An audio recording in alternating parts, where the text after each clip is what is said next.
నమస్తే మిత్రులారా, నేను మీ శ్రీనివాస్ చౌహాన్ అడ్వకేట్. మిత్రులారా, భార్య భర్తలు ఇద్దరు వివాహం చేసుకున్న తర్వాత విడాకులు తీసుకునే పరిస్థితి వస్తే ఎలాంటి కారణాలను చూపిస్తూ విడాకులు కోరవచ్చు, చట్టం ఏం చెప్తుంది అని అంటే, మిత్రులారా, మన దేశంలో హిందూ మ్యారేజ్ యాక్ట్ 1955 అనే చట్టం ఉంది.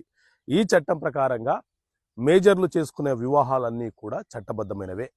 వాళ్ళు విడాకులు తీసుకోవాలన్నా చట్టంలో కొన్ని కారణాలు పేర్కొనడం జరిగింది. ఆ కారణాలు నిజమైనవని మనం ప్రూవ్ చేయగలిగితే న్యాయస్థానము విడాకులు మంజూరు చేస్తుంది. అలా కొన్ని కారణాలు ఏంటి అని అంటే, భార్య లేకపోతే భర్త మానసికంగా శారీరకంగా వేధిస్తున్నట్టు క్రుయాలిటీ గ్రౌండ్ కింద మనము కేసు ఫైల్ చేసే అవకాశం మనకు ఉంటుంది. భార్య లేకపోతే భర్త మతం మారమని వేధిస్తే, బలవంతం చేస్తే, బెదిరిస్తే విడాకులు కోరుతూ న్యాయస్థానంలో కేసు ఫైల్ చేయవచ్చు. భార్య లేకపోతే భర్త 7 సంవత్సరాలు కనిపించకుండా పోతే సివిల్ డెత్గా భావిస్తూ విడాకుల కోసం ఫైల్ చేసుకోవచ్చు.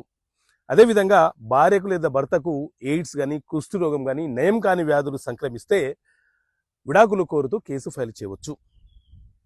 వివాహం అయిన తర్వాత భార్య భర్తల్లో ఎవరైనా సరే మతి స్థిమితం కోల్పోతే కూడా న్యాయస్థానం ద్వారా విడాకులు కోరుతూ కేసు ఫైల్ చేయవచ్చు. వివాహం అయిన నాటికి భార్య ప్రెగ్నెంట్ అని తేలితే ఆ కారణాన్ని చూపిస్తూ విడాకులు కోరే అవకాశం ఉంటుంది.